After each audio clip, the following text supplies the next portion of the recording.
Hey, I am Dave, and you're listening to another episode of Dying to Listen podcast presented by the Disc Golf Dyers Guild. Today, we have an amazing guest, Steve from NowskiDyes. You're going to learn, hopefully, some of his trade secrets and how he gets his amazing swirls on his discs. So, without further ado, we'll just jump right in. So, Steve, thanks for joining us. Yep. How did you get into disc golf? I got into it like a lot of everybody else during 2020. Had some friends who started to pick it up. So I started playing that, I guess, around April 2020. So going on, 3 years now. That's awesome. Yeah. Have you played anything before that, or was this your first forte into it? I played once before out 2012-ish, maybe, with a friend, 2 friends.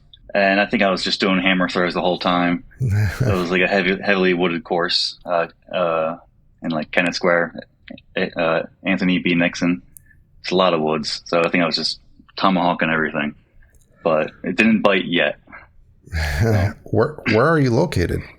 I'm right outside Philadelphia. So a little bit west. I'm in Chester County, Downingtown area. Really good spot, too, for disc golf. There's a lot of places around here. What does disc golf mean to you?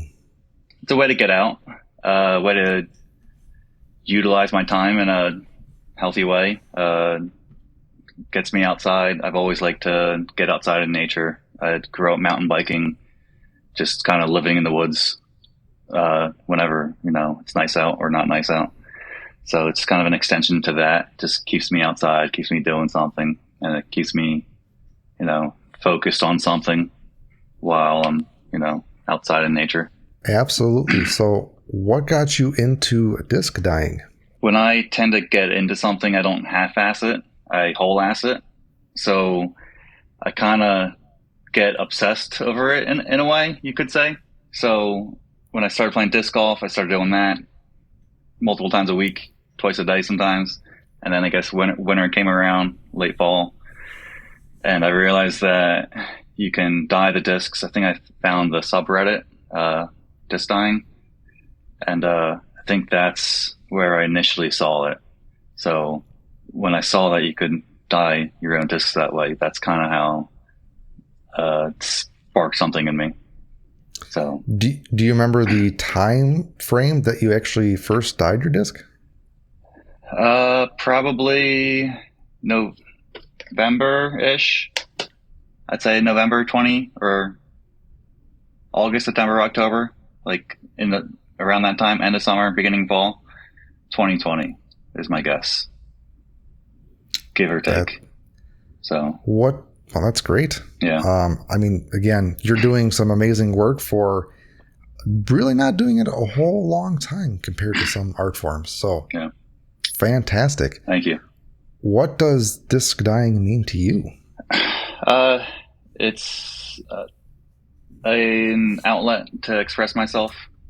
It's a way to kind of, put something out there for people. Rather something, beautiful to look at, something cool to look at, something badass, kind of making, something their own, making something my own too, for my own discs. So it's just kind of the way to express creativity too. And I don't know, I like to, think outside the box, and it's fun to dye discs and, express, whatever, I want to at the moment, whatever strikes. Do you have any art background, or is this your first forte into it? A little bit, like high school. I took art, and I think took like art major 2 in high school. I was okay, like doing like a self-portrait, drawing faces, like iffy. Like I could do it then, kind of, but not great. But as far as like, I don't know, creativity, I definitely have, an artistic background in that way. So I'm not gonna, paint a portrait or anything like that, but, I can, put some cool squiggles and colors on a disc and make it look good. So kind of have a little bit of knowledge, but not anything serious. How did you come up with your dyeing business name? My last name is Baranowski. So growing up, a lot of friends would call me Nowski. So it's kind of stuck with me. So when I was starting to dye, I was thinking I could do Baron Dyes or NowskiDyes, but just Nowski just kind of, I couldn't get away from that. So it kind of worked. I like it. And so. How did you come up with your logo? I used to work Wegmans in the fish department growing up, and one of the guys I worked with, Heath, he would doodle all the time. He was like my younger brother's age, went to school like in his grade, and he went and left for the San Francisco School of Art, if I'm not mistaken. So I hit him up like years later, haven't talked to him, and I always liked his doodles, and it was like the perfect timing too, because he was now making like stickers for like weed cartridges, like boxes, like for companies, like, and that's kind of like the perfect criteria for him also. So I just told him I kind of had a vague idea what I wanted. I knew I wanted like a mad scientist mixing potions on a desk with like a rainbow, background, or like like in a rainbow fog. And I kind of just let him go off of that, and came out really good. I'm definitely happy about that logo. So I know in the background of that logo, it's kind of got the rainbow swirls. Was that intentional, or did that inspire you to do what you do now? That was intentional. So the rainbow swirls was more my style first, and I kind of twisted that into my logo. Well, on that topic, what do you think your signature style is? Definitely gonna have to be some sort of rainbow swirl.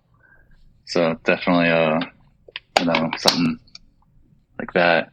It's kind of my logo on a disc itself, but definitely rainbow swirl would be my style. How did you end up or come up with that style? When I first started doing glue beds, I remember hearing that you kind of want to stick to colors within its own realm, like so they don't mix up and brown up or anything else. So I don't know, I took that as like a personal challenge, and I just wanted to throw every single color on a disc, and just to see how perfect I can make it. So I just kind of morphed it into what it is now, and it kind of kept working out. Was there any inspiration or places that you learned how to do that technique? I learned about it through disc dyeing in general, was through a T Diddy. The Difference is Doing It. That's where I kind of got a lot of my broad knowledge with it. And then what really got it was Brian Eckert, Pipe Dreamer, his Reddit tutorial that he wrote up for how to do a glue bed dye. That was what really got me going and gave me that push, because I tried a few shaving cream dyes, and I couldn't get it consistent or how I wanted it.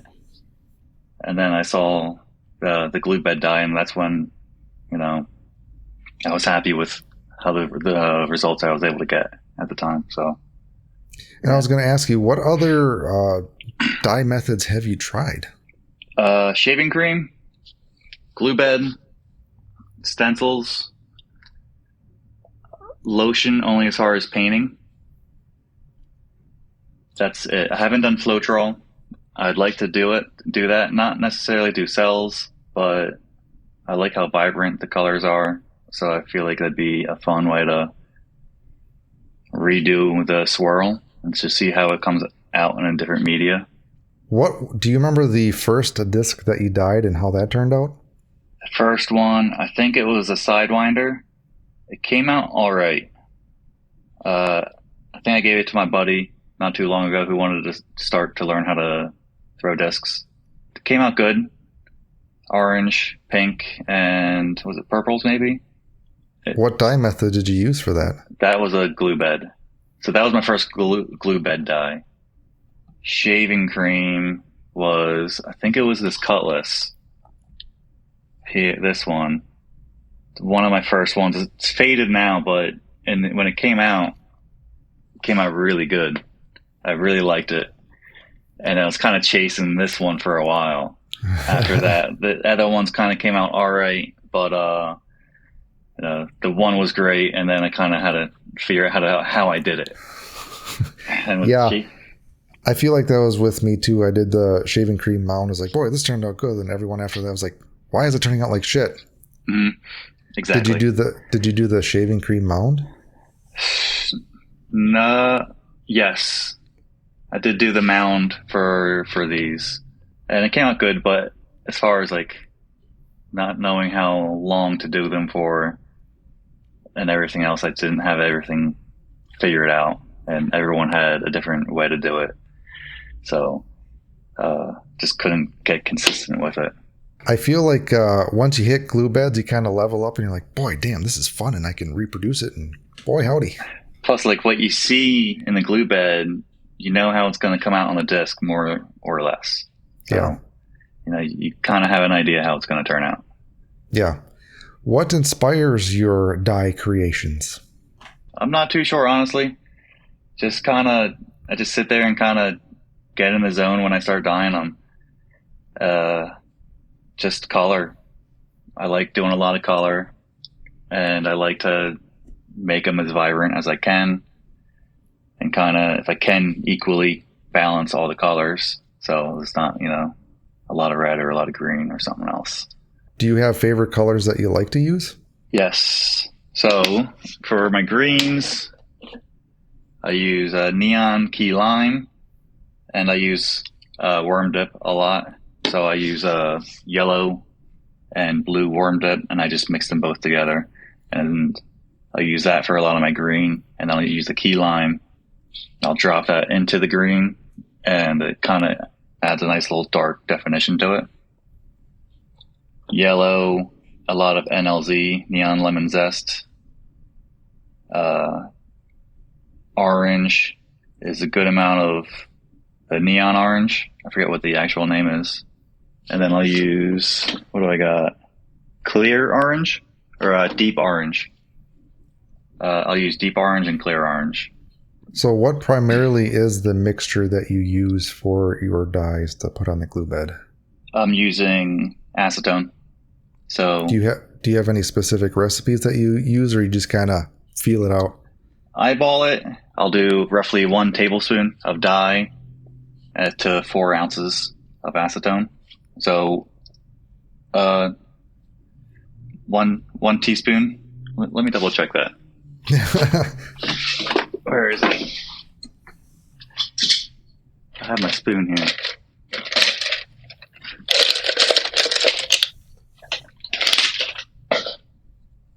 Yeah, so I'll do a 1/4 teaspoon per ounce. Teaspoon, not tablespoon. So 1 whole tablespoon for one of these 4-ounce jars of acetone. And I'll dip in a little bit of hot water first with the dye to break down the coating on the dye. And then I'll add my acetone after that and shake it up a good amount. So I know you said you mixed in some quick coat worm dip. Mm-hmm. Does that react differently when you put it on the bed compared to like straight Prochem and acetone? So I'll use the Spike It Lure dye. Okay. Same thing. Yeah. But it tends to it definitely sits on top of the glue a lot more. But so I won't use too much of it. But it doesn't react too different, honestly. I just don't need as much of it because it's spreads out fairly well, and it's a little bit, and it's fairly concentrated too. So a little bit goes a long way as far as dyeing the plastic. So just a few squirts of that, and I'll be good to go in the glue beds. Do you have any other custom color mixtures that you like to mix up? Not too much.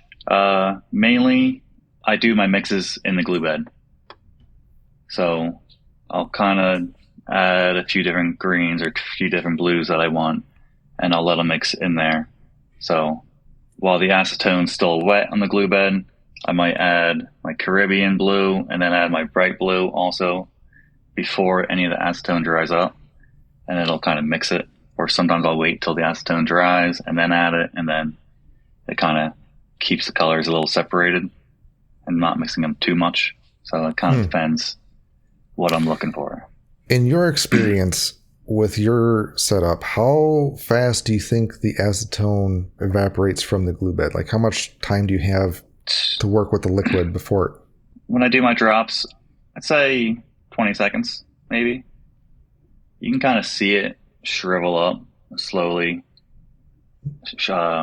evaporate. So it evaporates pretty quickly. Do you like to go heavy laying the dye on the bed, or do you go sparsely? Heavy. I go heavy. I add more, and I keep adding more. When I first did my rainbow dyes, I was putting them down in a pie shape, like a pie cut. So here they go. I would mark the bottom of my pans, so I knew approximately where to drop, and then I would keep adding them until the color squeezed in, and then they'd start squeezing each other until it kind of looked pretty uniform. So I definitely would kind of slowly add some, let it move. I'd add some, let it move. I'd walk away, and it still kind of starts moving, and then I'd figure out add more blue or add more of this, depending on how the different colors would react on top of the glue bed. Awesome. So I see that you showed, I'm assuming, what you put your beds in, which looked like a pie pan. Yes. And I saw you had your markings on there. What made you come up with the idea to put markings on the pie pan? It just kind of helped give me an idea on how to shape the dyes, and it would help me drop it in the right spot, and so it wouldn't be off skew. Because sometimes I would do, two colors and one, separated, one in each corner like a triangle. Mm-hmm. So it helped me, keep it more uniform that way. And did you lay a piece of white vinyl on the bottom of the pan? Yes. Where'd you get that idea? Because it's ingenious. I stole that one. Yes. I probably gave it to you. I did that because I wanted to see the colors, and I like taking pictures of all the glue beds and take videos too for when I was making a bunch of the YouTube videos. I did the vinyl first, and then I started to put the cling wrap inside of it so I wouldn't have to redo the vinyl every time. Where did you get the idea for the cling wrap? Because that's another thing I stole from you. I don't know. I was just thinking of something, how I can, make less mess. And I don't know, I just had some extra, and it worked really well. And I'll actually reuse the cling wrap too. So, and I replace that, only when it gets really bad. If I let glue dry in it, that's when I have to replace it. So, yes, the forbidden candy. Yes. Yeah. Yeah. No. So it's not Saran wrap; it's the press and seal. Correct. Yes. Yeah. No, that's ingenious, because if you want to take right there. Yeah, Glad press and seal, not sponsored. It works. So. And it seems like the perfect size too, because any smaller you'd be kind of pushing it for that size pan. Yeah, definitely. So it works, and I'll use that pan. I got some bigger 10-inch pans, and I'll use a Ultimate Frisbee too. So depends on how big the disc is or what kind of design I'm trying to do. Yeah, I was going to say, with that pan, have you run into any issues where a larger mid-range disc doesn't fit? I've gotten close, and you just got to squeeze it a little bit more, and just got to give it a little some love. Exactly. So I've definitely had that where I should have done a bigger one, but it fits, so it made it work, and it didn't look bad at all. So, how much glue do you put in the pan? Enough to cover the bottom. I'll kind of tilt it and start pouring it in, and when it gets to the other side, I'll kind of stop and judge it. I can get roughly 13, 14 glue beds out of a gallon of a gallon of glue. Do you reuse your glue or no? Sometimes I have been saving it all since I do rainbow dyes.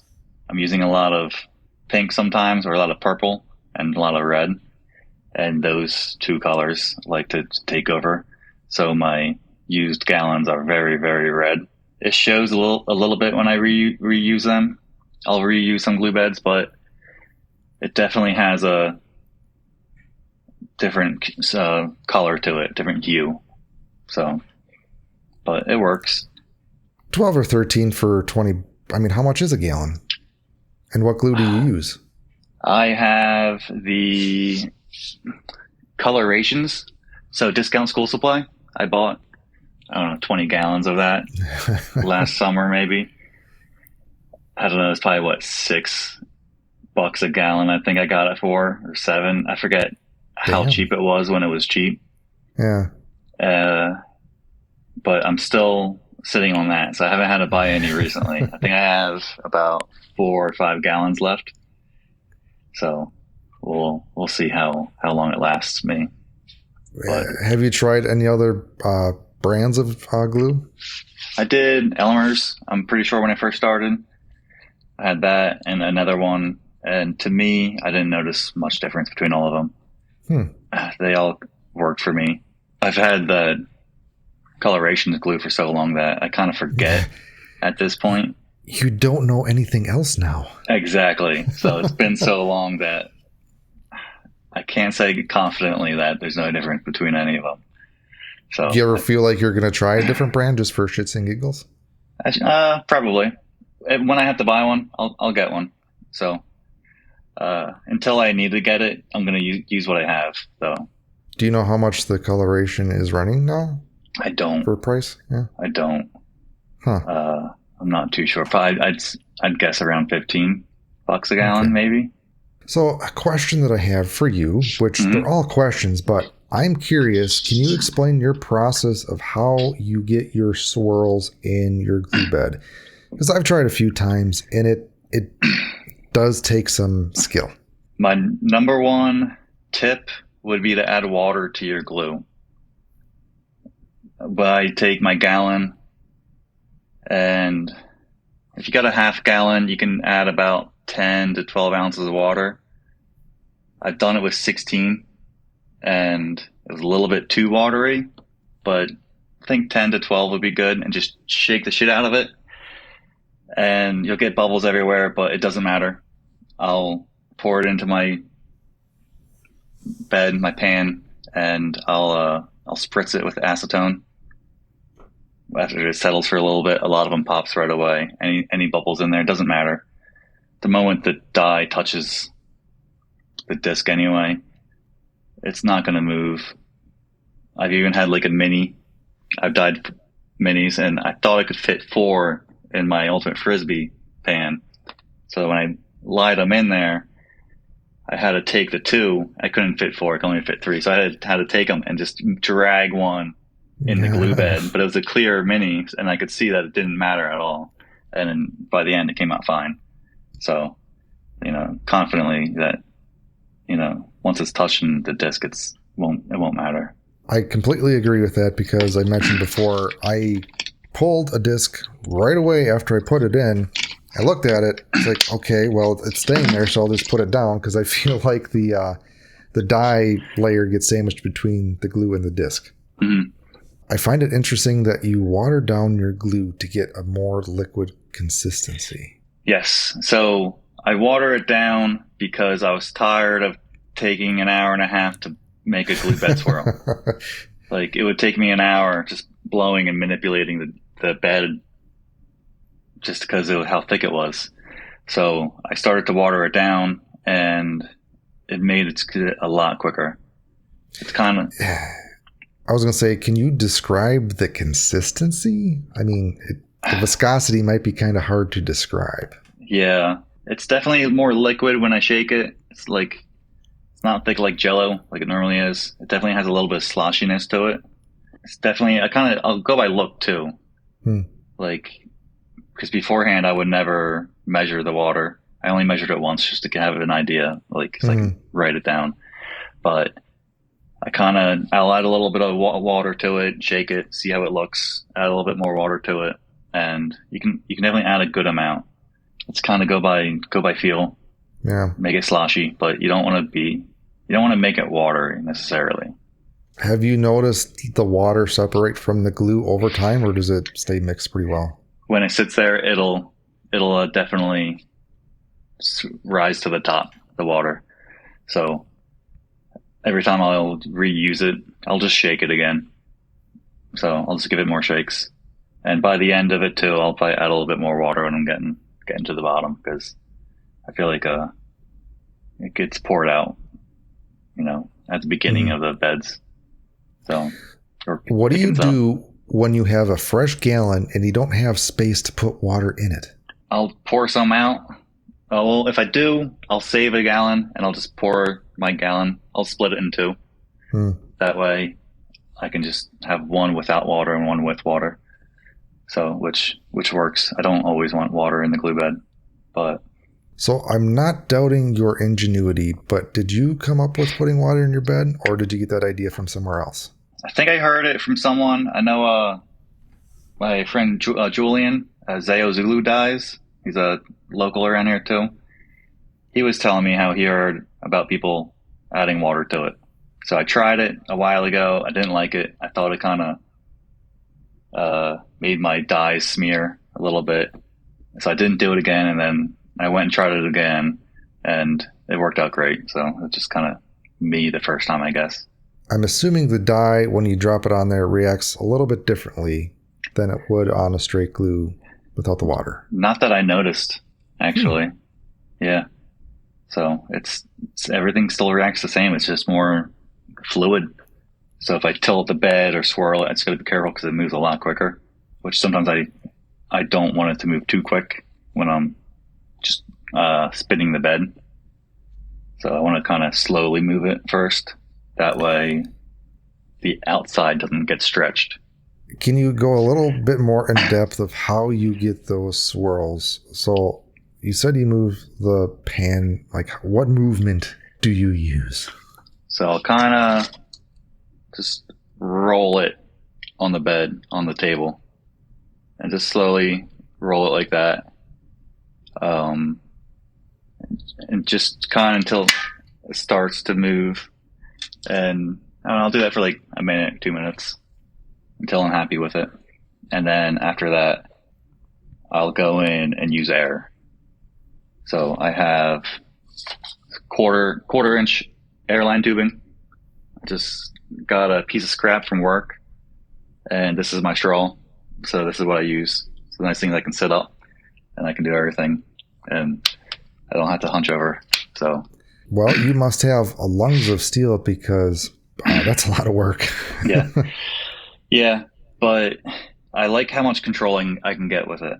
So, and I don't know, maybe I've just been doing it so long, but it's not a hassle for me, I guess. It's more meditative when I'm manipulating it, kind of zone in on it. So I guess I'm focusing on my breath too, which helps. I guess when I was doing it, I was like yeeting it and like.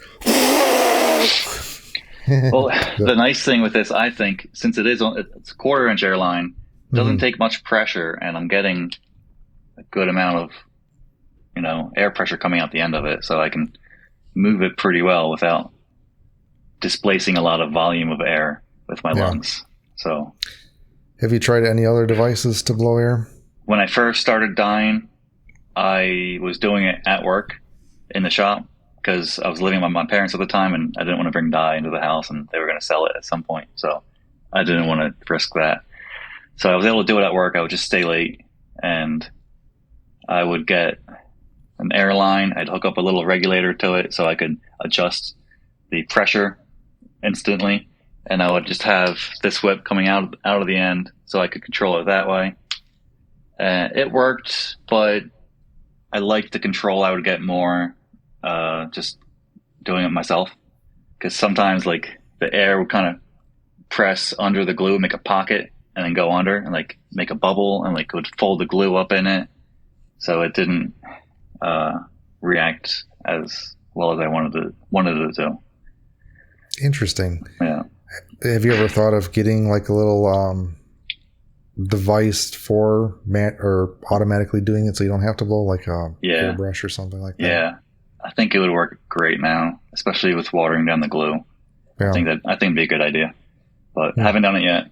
It's definitely on the list to try. So, I mean, they're not that expensive, but it's just another thing to buy. Exactly. And speaking of accessories, what is your favorite dye accessory? Definitely the air tube, quarter-inch airline tubing for me. That is the tool of my trade, I'd say, that I have. Besides that, the best thing I've gotten was the Nalgene bottles, the 4-ounce high-density polyethylene bottles. These work great. So one or the other. Awesome. Yeah. I just got those bottles, and I've been mixing up some mixtures. Yeah. Have you noticed any of the bottles leaking? Like the top didn't seal all the way? No. Sometimes if I'm shaking it, but like the threads might get some on it. Yeah. But if I go tight enough, it won't leak. It hasn't leaked on me yet.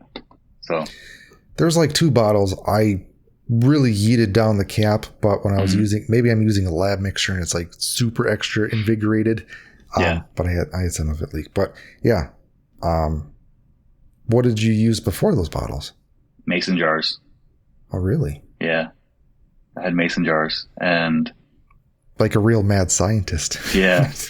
And now they're lotion jars. So I got a bunch of them, but the lids to them, the seal would break. So, because it's the acetone would just eat it away. So the moment I would shake it up, I'd shake it and be tight, and then acetone and dye would be all over my hand. So I was tired of refilling acetone every time I wanted to dye. I had to top off my jars with acetone. So I was tired of that and tired of everything just evaporating. I went and I was looking up what else I could use for acetone. And I remember looking at the Spike It bottles, and the bottom of the Spike It bottles that actually said Nalgene. Oh, really? Yeah. So I was looking into it, and that's when I found that you can use HDPE bottles or PP, polypropanol, that also you can use for acetone, and they'll hold it fine. And the whole spilling of the acetone reminded me of a question. What are some of your fail stories? Besides just some bad dyes or things not going the way they are, nothing too crazy. I didn't spill any dye where I didn't want to spill dye. So... Okay, Mr. Perfect. It's not perfect. I mean, my kitchen countertop definitely has specks on it, but it's mine, so it doesn't matter. So it's nothing crazy. Just I think I had a bottle of glue leaking. I didn't realize. So when I went to pick it up off the floor, it's like stuck to the carpet, and the carpet's now like has a hard spot about that big underneath of it. But wonderful. On my own, exactly. Is it an apartment or do you own a house? Townhouse. So I got moved here. Was it 2021 winter? So 2 years ago. So I converted one of the bedrooms is my own little dye laboratory. So that's awesome. Yeah, it's nice. It's nice to have the room in here. I built a nice 3-foot by 8-foot plywood table with 2x4s and everything. So I can spread out and do whatever I want and have all the room for it, which is nice. So where do you wash your discs? In the kitchen sink. So I had to take the glue bed, walk down the stairs, go to the kitchen, to the white countertop, hopefully not mess it up. And then at least I have a nice stainless steel sink that's really deep. So I'm able to utilize that, but I haven't dropped any down the stairs yet. So I'll come back to fail story part 2. Yeah, I was going to say, hopefully that doesn't happen, but... Never know. Do you have a basement? No, I don't. Not here. Interesting. Concrete slab here. Interesting. In your mind, what is the hardest part of disc dyeing and what is the easiest part of disc dyeing? Hardest part, like if I have to do dyes for like somebody, if it's a commissioner or something like that, it's definitely, those can be hard because I don't want to fuck them up. You know what I mean? There's a lot of pressure, especially when they give you the disc themselves. Yeah. So trying to, make it look good, and, you're your own worst critic too. So like half the time they're going to love it anyway, which is nice. But, it's a lot of pressure on myself. It's like, all right, I don't want to fuck it up. I want to, probably that. Easiest part. I mean, at this point, just any glue bed swirl. Like, it's super easy now. I could, do it with my eyes closed pretty much. How long does it take you to do a glue bed swirl? I could probably do one, probably about an hour now.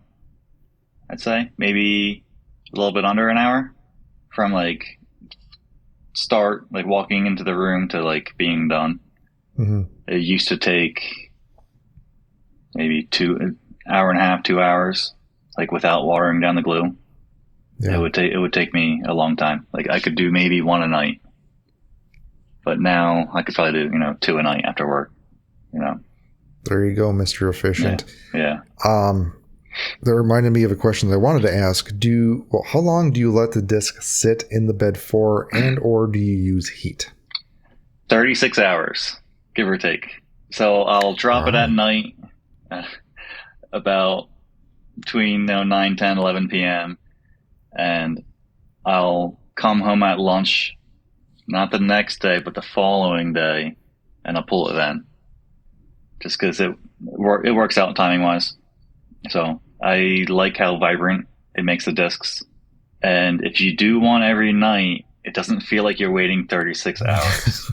It only feels like you're waiting 12 hours. So you could even do that. Yeah, I guess.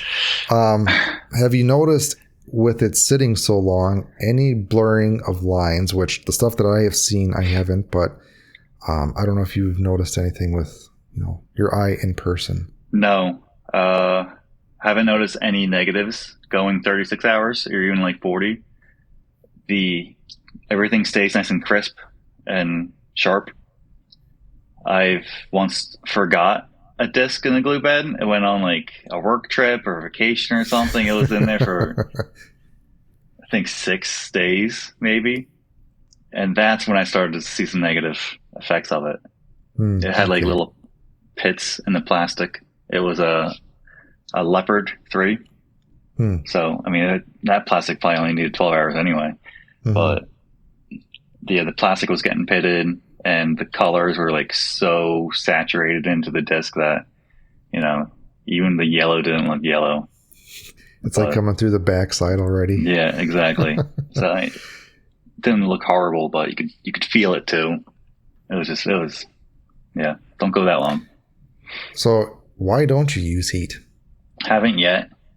I know I've seen them in the beginning, how I've always thought that they can kind of get fuzzy, but I also wonder if like you're using a seating mat underneath of it versus a light shining down on top, or maybe, I'd like to maybe do like an hour heat or half hour heat and then letting it sit for, a day then and seeing how it would turn out.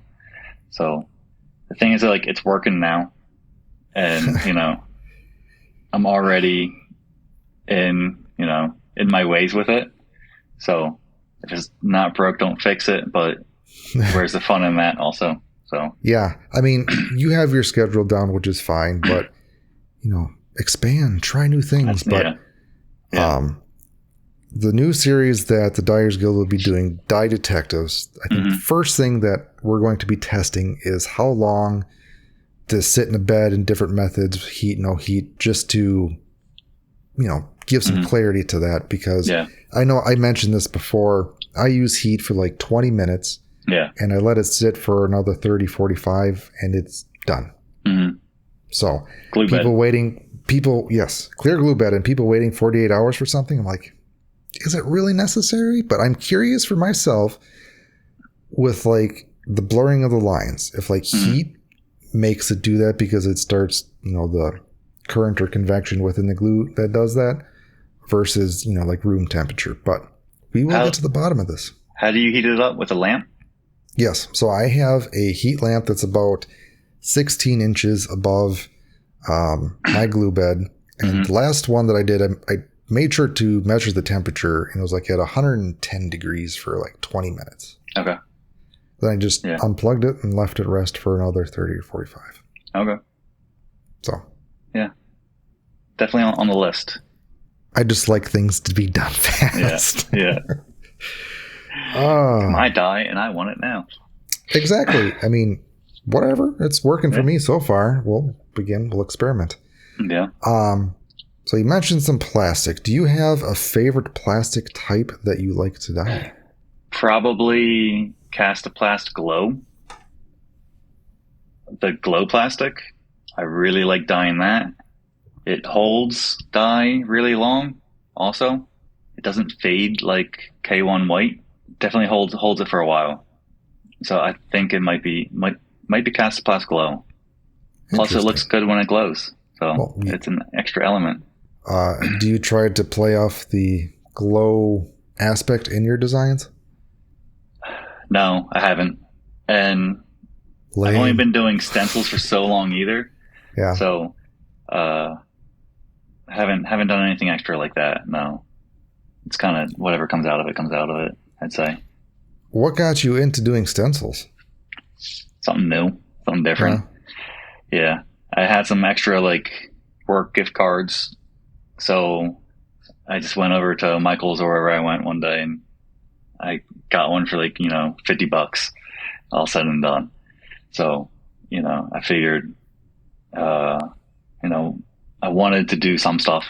After you do a rainbow glue bed swirl for so long, you can only like do a different swirl so many times and can only do so much. So it's a way to broaden my horizon and be able to actually put character into a dye. Felt like I was ready for the next step with it. So definitely. What specific machine do you have?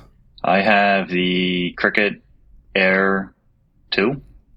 Gotcha. I got it because I don't have a computer.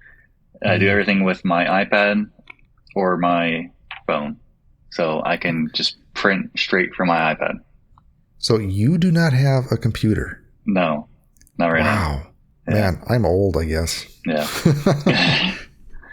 I don't know. It's never felt like I needed one. I got the iPad that does everything fine for what I need it. I mean, I only go on the internet anyway, pretty much. So it's like, it works for what I need it to do. And, it's pretty handy with the iPad, actually. Well, good for you. I could never live without a computer. Yeah. Back onto the stencils. Yeah. What dye method do you use for the stencils? I do hot dip right now. So I'll put the stencil on the disc. I'll weed the stencil.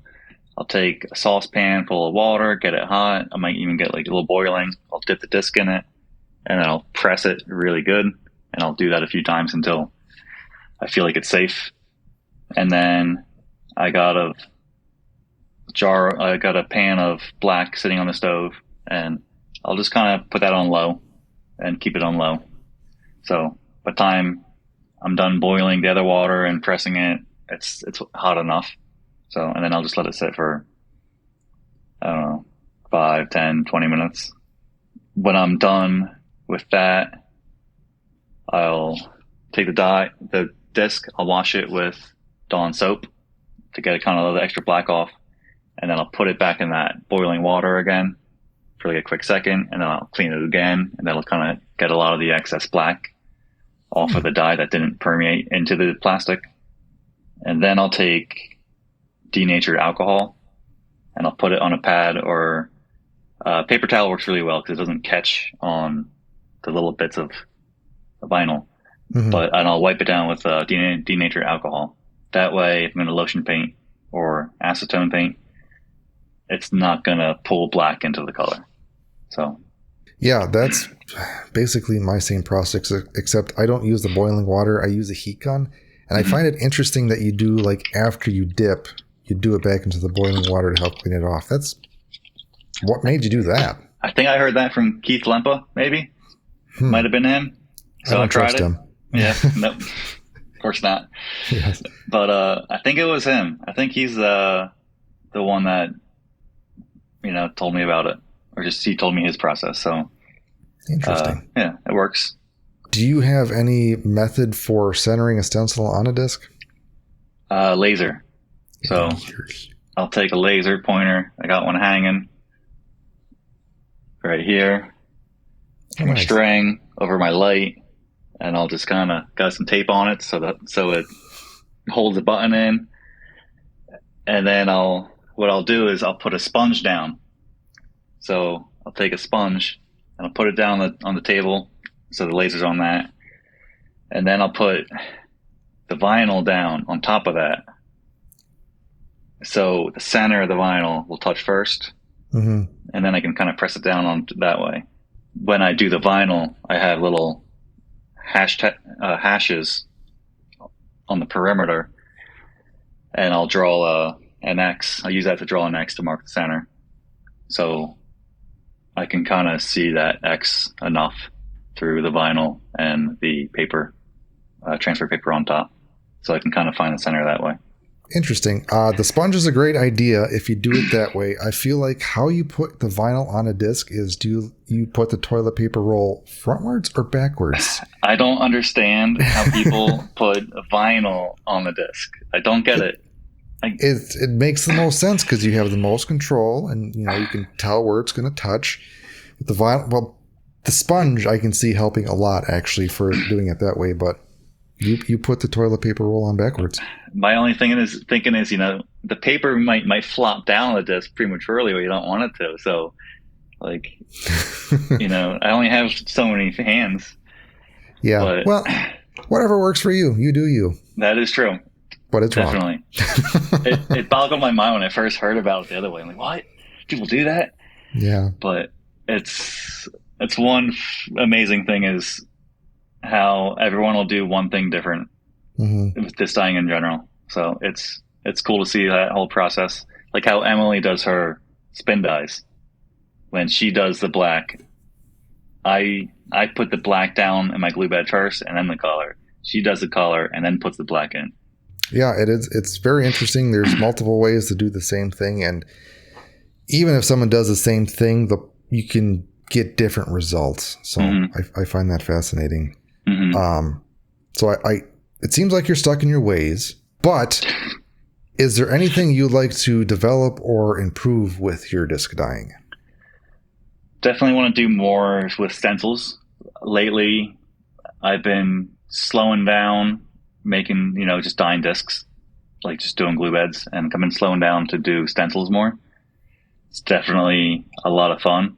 It's easier for me to work on that over a few days at a time when I only have so much time in a day. When I don't always have an hour plus to, sit and do a disc. So lately I've definitely been getting into stencils more, and it's a lot of fun seeing what you can make with that. Yeah, it's a dark rabbit hole of a time suck that is not worth money making it. No, but it's fun. So it's the ones I'll make a stencil if I know I can recreate it in a way. If not, a way I can do it easily. A lot of the stencils I find myself wanting to make are definitely complicated and long, but I don't know, that's the fun part about it. So it's fun to make something cool like that. So where do you get your stencils, and or do you make your own? Lately, what I started to do is I'll make my own, or I'll find a cool image somewhere, like the Stephen King's Carrie disc I did for the competition. I found a cool image, and then what I did is I brought that into Procreate on my iPad. So I'm able to put that image in there as a background, and I'll create a layer on top of it, and I'll draw on that top layer, and I'll kind of get all the black outlines that I want to capture with it. So that's a great way to get a lot of detail like that. Otherwise, you can try and render a picture through like Vector Q if you got iPad, or I don't have Adobe or anything like that. I'm not paying for that, so I don't have those programs, but using Procreate like that is a lot of fun. That's awesome. Mm-hmm. One, you can use your artistic abilities to draw. Do you combine stuff or make your own besides just tracing over stuff? Not yet. I got a few that I've been making. Like I've drew it up, but I didn't print it out and put it on a disc yet. It's just like a squiggle. I just started squiggling in a circle, and just don't let the squiggle touch itself, and don't put too many gaps in it. So I just did it on a whole like sheet like that. It's a fun little, illusion it kind of makes. So like there's small things like that, but I haven't done anything big yet. Like my drawing, I'm only so good at it, so I'm not gingivitis. You know what I mean? We ain't no redheaded Bill. So, nope. You said you're slowing down on your disc dyeing. Do you keep an inventory of discs to sell? Yes. I have them on stuff I have dyed already. I keep on discdyeing.com, just NowskiDyes.com. Goes right to it. Mm-hmm. So anything that I dye to sell will go up there. Besides that, a lot of stuff I'll make just commissions. But everything right now I throw up on there. Do you like to make discs just for the hell of it to put on the store, or do you like to do commission work? I like to do discs to throw in the store, definitely. But it all depends on how much work and how much customer wants in, how much influence they want to have on it. Like someone hands me a disc and says, just go at it and do your thing. Like at least for me, it's easy because I can just do a rainbow spin dye and it's fine. Like I'll make it look really good. Mm-hmm. But when it starts getting more detailed, and it gets harder because you don't want to mess it up, and I'm trying some new stuff on a disc that I don't know how it'll turn out, but that was my one big thing when I started doing my swirls. I could get the rainbow swirl dye down really good because I knew those colors, but when I jumped to other colors and someone said, I want these colors, but I didn't, I don't know those colors, they react different. And it's funny seeing how every once in a while I'd have a bad one that way when, if they wanted purple and yellow, which is tough anyway, but purple likes to bleed a lot, and it used to be tough that way. But have you ever thrown out a bed because you're like, nah, I don't like it? Only a few times, just because it wasn't reacting how I wanted it to. Mm-hmm. But there's definitely been a few times where I should have thrown out the bed and I didn't. But you just throw in a stock disc on it and see what you get. So someone will say they love that disc, and to me, I'm like, I don't like it. It's not that good. Like, what do you mean you like it? Like, ew. No, you shouldn't like it. But they're like, I love that. That's the best one you've ever done. I'm like, all right. It's, again, a lot of people have said that, and it is fascinating that beauty is in the eye of the beholder. That is very true. So, and you hate all your children that you create, and they're ugly, but everybody else likes them. Yep. Do you have any weird or interesting commissions that you've done? Nothing too crazy. No, just because I'm not known for doing stencils too much, so no one's really asked me to do a crazy stencil. But no, nothing too weird, sadly. So maybe after this video I'll get a few hits, but we will change that. How did you start promoting your work, and what have you found to be the most successful for that? I started it, I guess, on Instagram, on my personal account. And then I guess you could say I made another account, like my actual NowskiDyes account. So it was that and YouTube were my two, I guess, big ways to advertise myself. So I'd say those two. Everything's definitely on Instagram. That's like my central location. Mm-hmm. So everything goes through there. All my access and all my focus goes through Instagram. But for a while I was making a lot of videos for YouTube and making a lot of time-lapse videos when I first started dyeing. So, which is fun. Nice. Yeah. Have you ever vended at any events? No, I haven't. Do you plan to? Depends on how much stock I have. So like one thing, like I would only ever have like so many discs in stock. So if I wanted to vend somewhere, I would need to bring, you know, X amount of dyed discs, I feel like, to make it worth it. And for me to have like that much in stock, you know, I could maybe do I don't know, 1, 2 a night at first. So to get a build up, it'd be a lot of work to even, you know, make 10 extra dyes on top of it. But we'll see about this year. I haven't yet, but I'd like to go to a few places and vend there and like meet some other disc dyers. So like I'm out near Philly, so it'd be nice to go to up to Massachusetts, Maple Hill. That'd be a lot of fun to go to.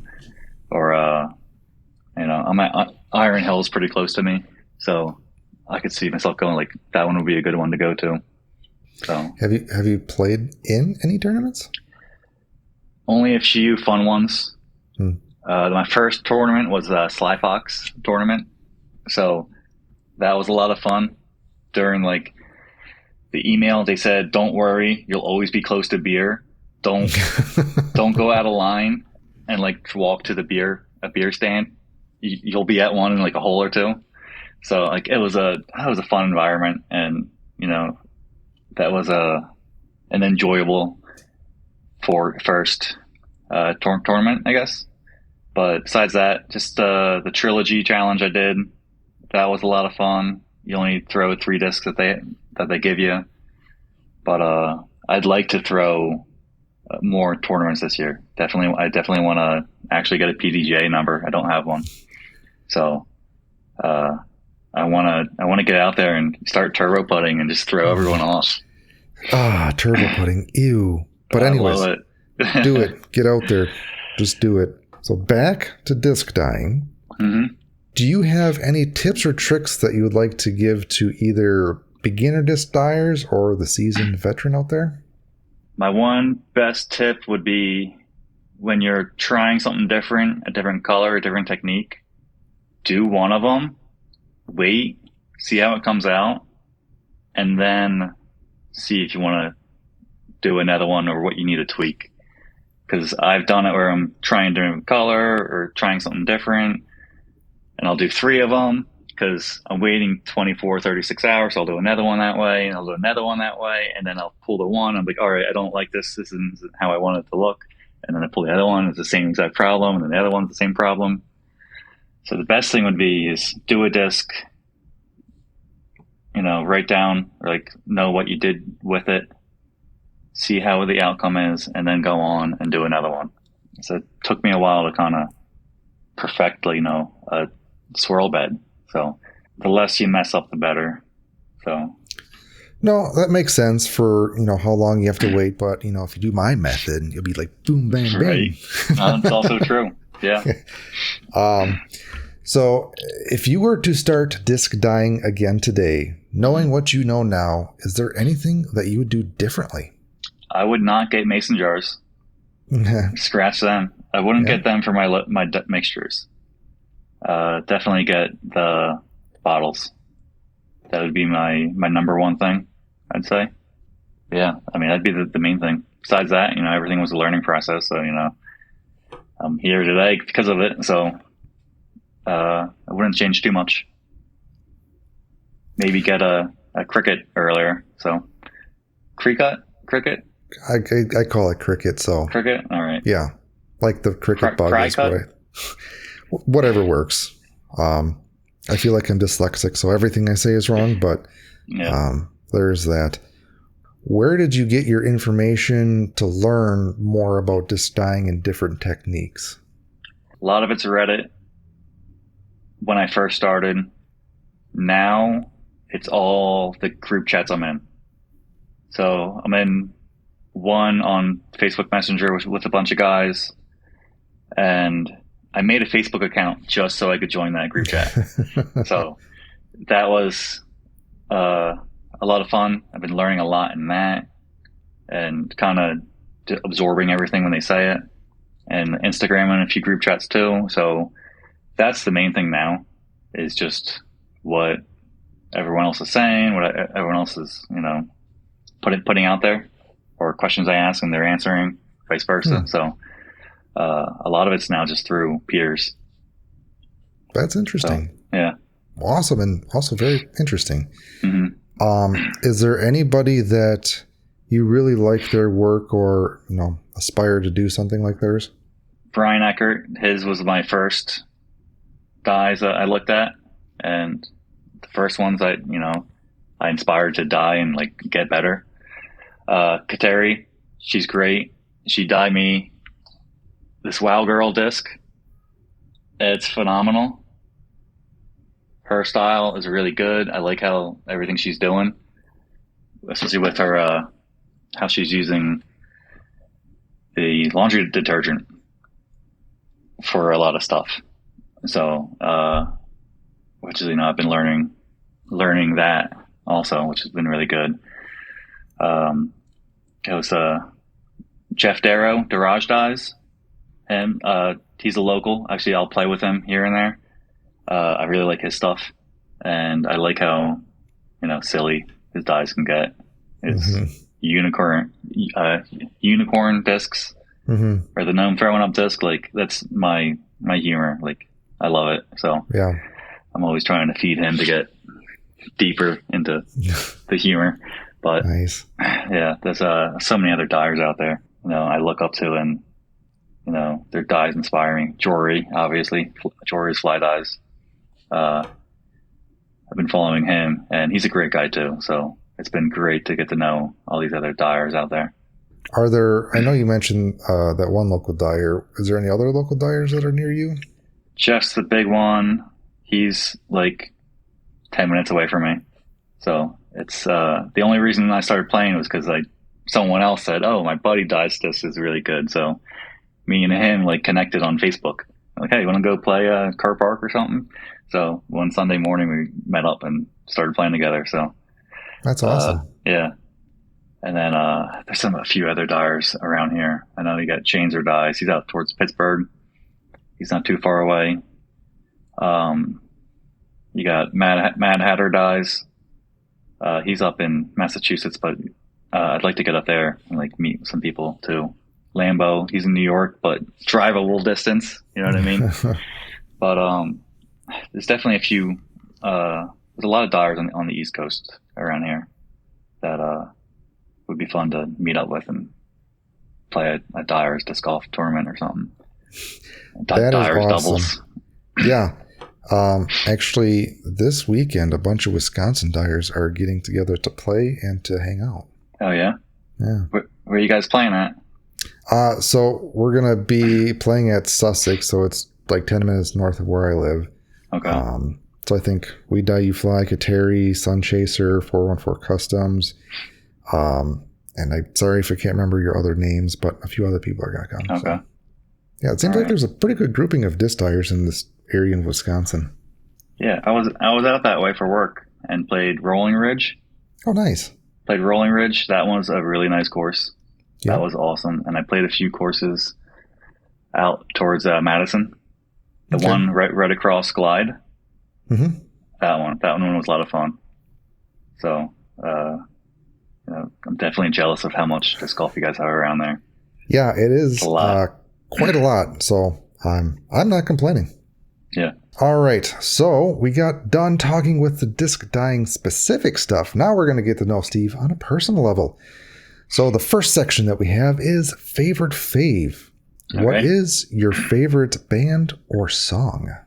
It's tough. Currently, favorite band, it's always changing right now.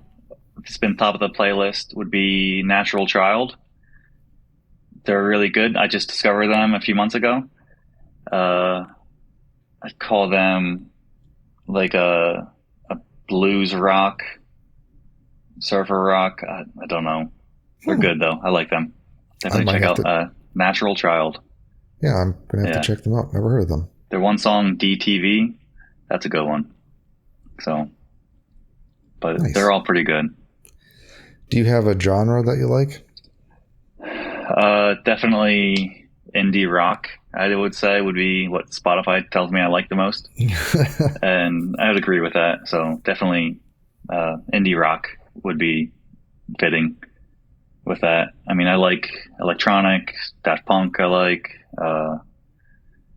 a broad spectrum, rap, hip hop, Deltron 3030. He's a one I always loved growing up. There's a lot of stuff out there. Do you listen to music while you dye discs? A lot of times I'll have YouTube up. So during the summer, like I'll put on disc golf tournaments, but a lot of times it's YouTube. So some tutorials, disc golf tutorials or something like that. But not all the time I'll put on music. So I listen to music because I can't really watch a video, pay attention to what I'm dyeing. Yeah. Well, I don't watch the video. I'm listening to it. So it's like, it doesn't work out as well, but you know, when I get unintentional podcast. Yeah, exactly. I'm not watching TV. So it's like, I'm not sitting down to watch TV. If I'm going to sit down to do that, I'm going to sit down and dye a disc. So it's like, that's how I'll get my media source. I listen to a lot of TV and YouTube. So. All right. What is your favorite food? Sushi? Question mark? I'll say sushi. So. Why a question mark? Because I also like pizza. Sushi pizza. That would be a good combo. That would be good. But sushi's always good. That's always you can't go wrong with that. So. Yeah. I'll say sushi. I can't disagree with both answers either way. So there you go. What is your favorite beverage that you like to wash your sushi down with? Most of the time I'm drinking water.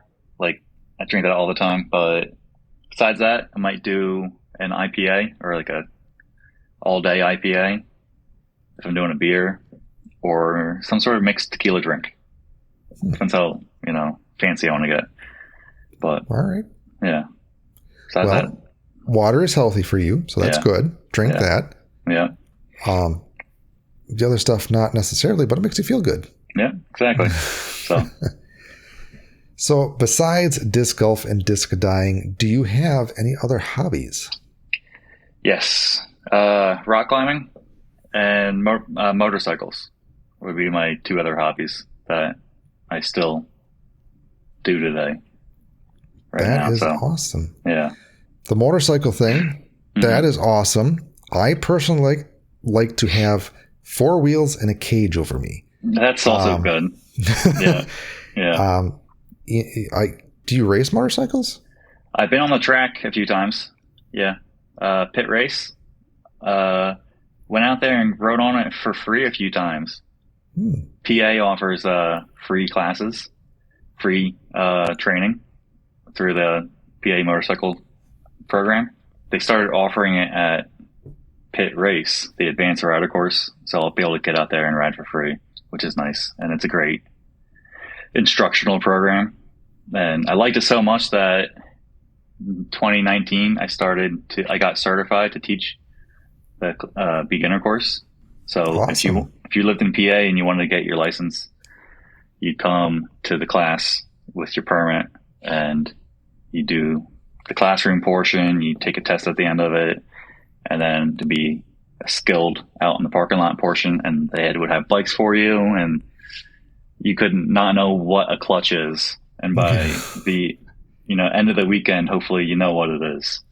But so I got certified for that. But with COVID happening, that was the fall 2019 when I got certified to teach. So I taught one class. That's a bummer. Yeah. Then shit hit the fan. The whole program got fully shut down because PA and everything going on. So kind of haven't picked it back up just because I started disc golfing. So yeah, now I don't have time to do that, but that's fine. What bike do you have, or bikes if multiple? I have a Triumph Speed Triple. It's a 2007. It's a 1050cc. So it's enough and more to get yourself in trouble. So it's a leader bike, a little bit bigger. So it's half of what my car has. Yeah, it's crazy. Yeah. Got this big engine and literally no weight on it. So yep. It's nice. Yeah. But it's a lot of fun. It's something about it is just feels so freeing. I've been riding for 14 years now. So it's been, a long time, and now I got friends who ride, and it's been a great way to get out. So a question from the group chat. Yeah. If you had to give up motorcycles or disc golf / disc dyeing, what would you give up? That's a tough one. That definitely a tough one. I don't know. One's cheap, one's not as cheap. If I had to give up one, I don't know. I guess make me say disc golf, I guess. Wow. I don't know. That's tough. I mean, I've been riding for so long. I'd have to say disc golf. Okay. All right. Well, you can no longer play disc golf or disc dye. You're done. You're done. Can't do it. Can I get any bike I want, though, and like as many as I want? Sure, why not? All right, that works. Then have you been to any cool places riding? The first thing that comes to mind is like the Tail of the Dragon. And haven't been down there, but we have a Goldmine Road. It's a Butler Road. Do you know what Butler? Are you familiar with Butler maps at all? I am not. Not so Butler. They map out all these cool roads across the country. So it's a Buttler, I believe. And they'll have like all the roads that are worth driving on, and Tail of the Dragon obviously being one of them. But there's one PA Goldmine Road, which goes over one of the Appalachian Mountains over here in PA. So I've been on that one. That's a lot of fun. Nothing too crazy besides that.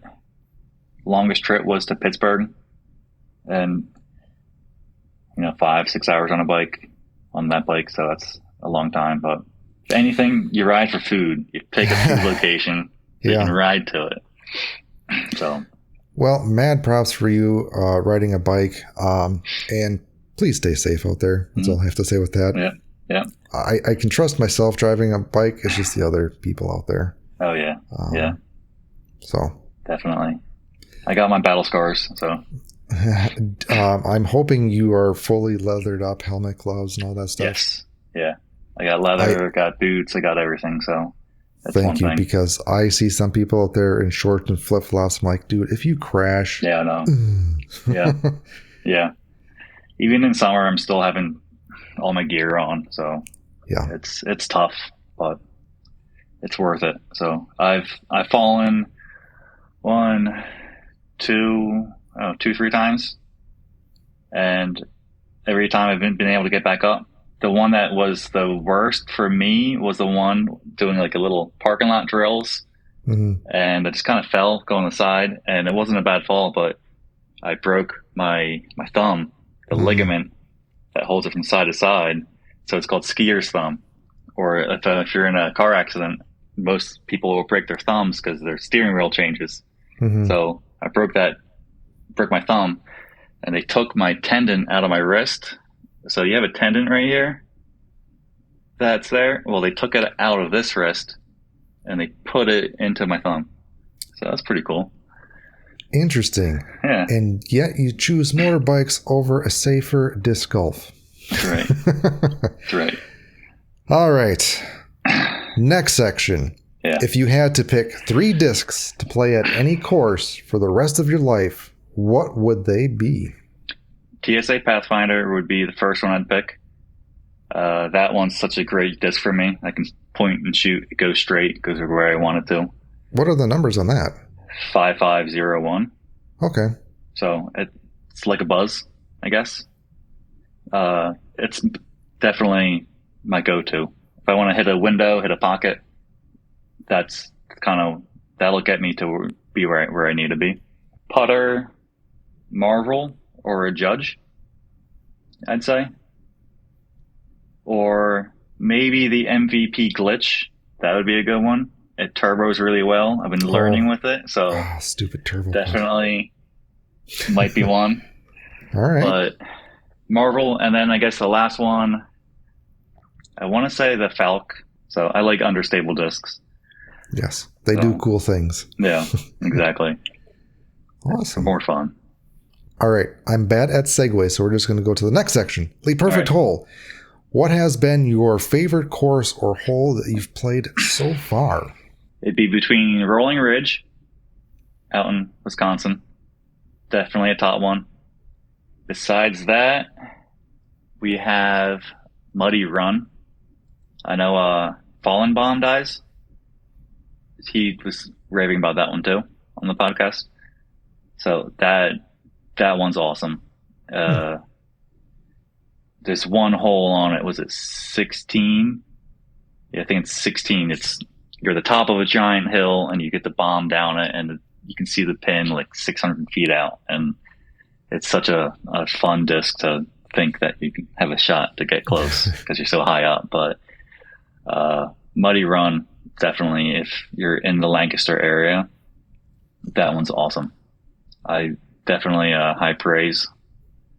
That would probably be my top favorite, maybe, because it's close. I can go there all the time. Like it's within an hour, so yeah, anything within an hour is doable. Cool. Well, I mean, that's cool. They said Rolling Ridge because that's about like 2 hours away from me. But awesome. Yeah. Have you played there? I have. I think twice actually. Yeah. It's a lot of fun. I enjoyed it. So it's a fun course, but if you go like about 45 minutes east in Manitowoc, Silver Creek, that's my favorite course. I was gonna go there. I wanted to, but I was in Oshkosh for work, doing working on a machine at the Oshkosh defense plant there. Okay. And I wanted to go there, but it was a little bit farther drive than I wanted to. Because me and my dad were there, so we had nothing to do that day, so it was fun because I was able to take him with me. He wanted to come along, so we didn't want to drive that far to Silver Springs, Silver Creek. So that was a little bit too far to drive, so we went to Rolling Ridge instead. And that was a lot of. I was gonna say Rolling Ridge. That's still a great choice. Yeah, I really enjoyed it. It was a lot of fun. So it was fun to get out there and I played with a random guy, Mitch. I was just starting up and he was starting up. I was like, all right, I never played here. Let's play together. So awesome. It was a lot of fun too to, talk to a local for a whole round and, just kind of shoot the shit with someone I didn't know. So it was a lot of fun there. Dream date. If you had to pick a pro disc golf player to play around with and hang out, who would that person be and why? Play with Scott Stokely would be a great one because he could definitely help me out. So, I mean, he's the reason I'm able to turbo putt with his method with sticking the finger. Instead of the middle finger, though, I do the ring finger. I tuck that one under the flight plate. So that way it gives me I'm not balancing a plate. He would be a lot of fun to play with, I think, just because of how much knowledge he has and how well he is able to, get that knowledge out and translate it to you, and so you can understand it. That, or I'd like to play with Calvin. He'd be a lot of fun.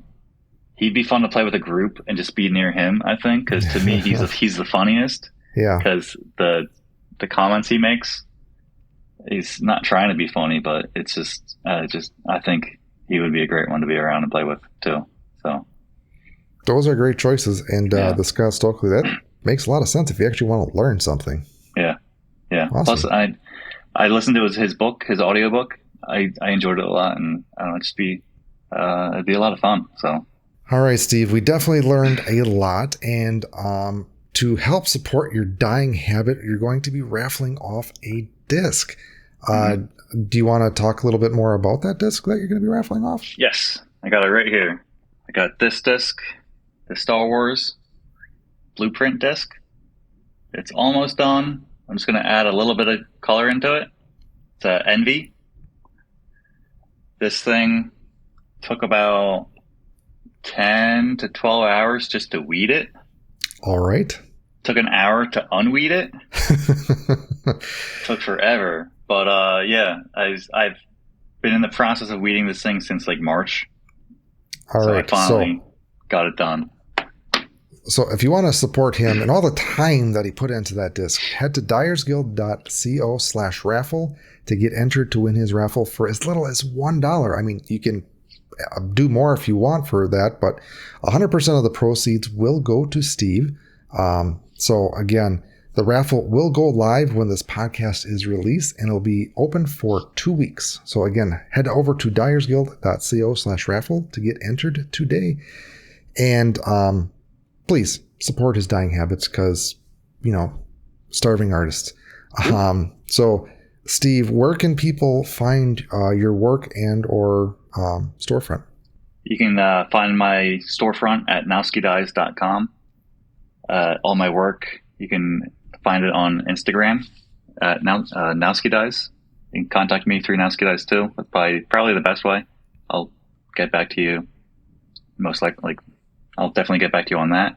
I won't miss you. So Instagram and YouTube, NowskiDyes also. I have a channel on there. So got a few videos I want to put up. I haven't been putting too many out, but hopefully soon. Awesome. Well, again, thank you for taking time out of your night to record this podcast. Yeah. I know I learned some new stuff today, which is awesome, and I hope you guys did as well. So until next time, we'll talk to you guys later. All right. Take care. Thanks for having me.